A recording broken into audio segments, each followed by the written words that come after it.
fetch me some ice. Skin me a peach and save the fuzz for my pillow. Poach me a prawn, talk to me nice, you got to wine me.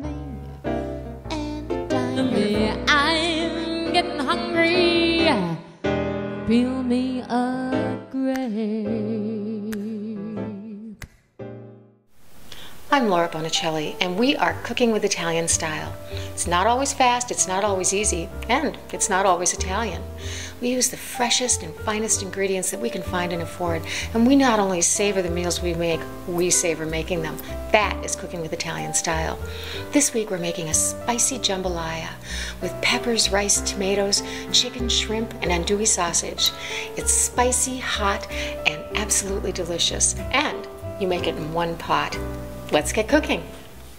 First time I had jambalaya was in New Orleans a few years ago, and I absolutely loved it. As you can see, it has a lot of stuff going on, so it's not exactly a simple dish, even though it is made in one pot. It has French origin and is very, very similar to Spanish Paella, and some people would even tell you there are some North African dishes that are very, very similar to this. So, starting with my ingredients, I have some rice and some chicken broth. We're going to saute some garlic and some onion and celery, some tomatoes. Seasoning-wise, we're using some thyme and cayenne and a few bay leaves, salt and pepper, of course. And then for our proteins, we have some chicken. I roasted a chicken earlier this week, so I just saved a couple of cups of that. This is andouille sausage. This is actually pre-cooked, although we are going to brown it a little bit. And then some shrimp. This is roughly a pound of shrimp. And what I'm going to do with that is take a little of my seasoning mix and sprinkle it in there. Now you could use any sort of Cajun seasoning mix that you can buy. Sprinkle a little bit more in there. And give that a quick stir, just to coat them nicely. And actually, if you want this seasoning mix, which I make myself, go to my website, solobybonicelli.com, and go to the recipe section. You'll see this recipe, and you can download the recipe for my Cajun seasoning mix. Now, last thing is I have here some roasted red peppers that I bought. You can roast your own if you want to. And I'm going to cut up one of those. Now, a lot of the dishes, the recipes for this dish, call for green pepper. And my mom used to make a thing that she called Spanish rice. It didn't have any of this stuff in it, but she used green pepper, and I think green pepper is so strong that that is really all you taste. So I am using roasted bell pepper, red bell pepper, and I love the smoky flavor of it, which really works well with the andouille sausage. Okay, so I'm going to get that put aside, and then what I'm going to do right now is heat up some olive oil, about 1/4 cup, and we'll start with sauteing our shrimp. So I'm tossing my shrimp into my shimmering oil, which is how I know it's ready to start actually sauteing.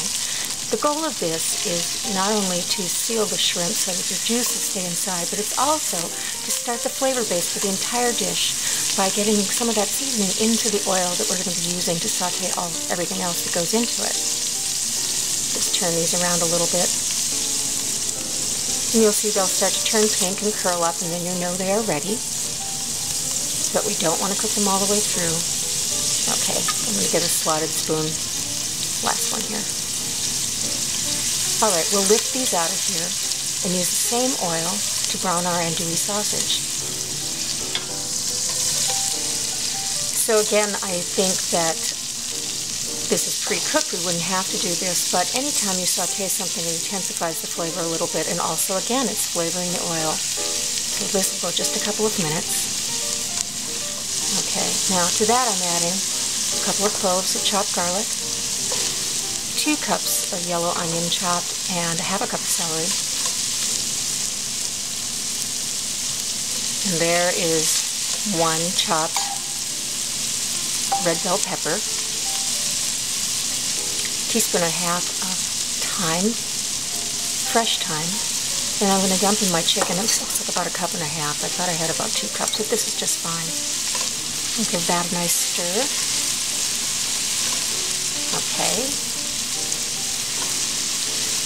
And now, getting them out of the jar, 3 bay leaves.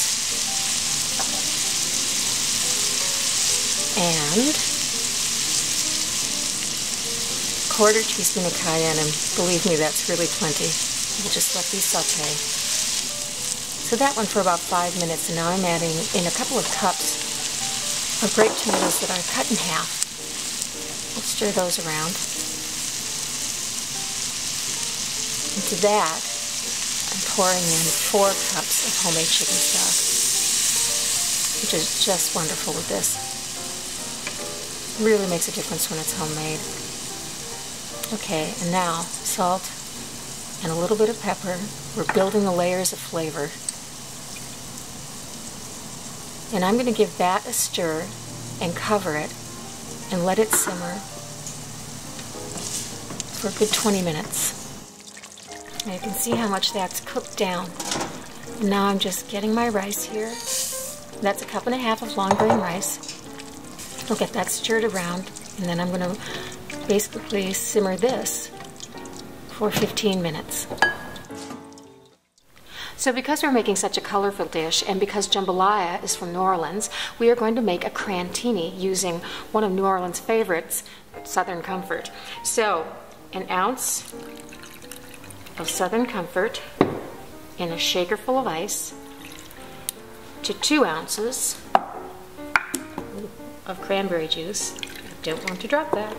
Like so. 2 ounces of cranberry juice. And then this is an orange liqueur called Prunier. You could use Grand Marnier as well. And this just 1/2 ounce. This just gives us a nice little orange kick to it. I'm going to take that, top like so, and give it a good shake. And into our martini glass. And this has just this beautiful kind of pink-orange color to it. Like so. Good. And then a squeeze of lime. And then to garnish, I made a little twist. Just set on the side of the glass like that. Okay, our jambalaya should be done soon, and we will start plating things up. Just to give this a little taste. Yum, but only one. Okay, we're in the final stretch here. Oh, this smells amazing. You can smell that spice. Okay, I'm adding in my shrimp. And then we're going to finish off our final layers of flavor with some scallions, 1/4 cup of those, and 1/4 cup of fresh Italian parsley. We'll stir that up, and I'm going to cover it again and simmer it for 10 minutes, and we'll be all set to go. Now let this sit for 10 minutes just so the rice could finish cooking, absorb all the liquid, and those flavors could continue to just meld together. I'm going to give it a little final taste here. See if it needs any more salt and pepper.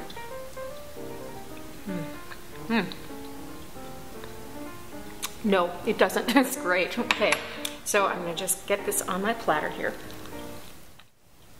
I selected a white platter for this just because I thought it would be so nice to just show off all these beautiful colors, and it won't compete with the food, even though it is kind of whimsical. And I saved out some of the shrimp so that I could put them on top and show them off. Just get a few more on there. Okay. Maybe one more.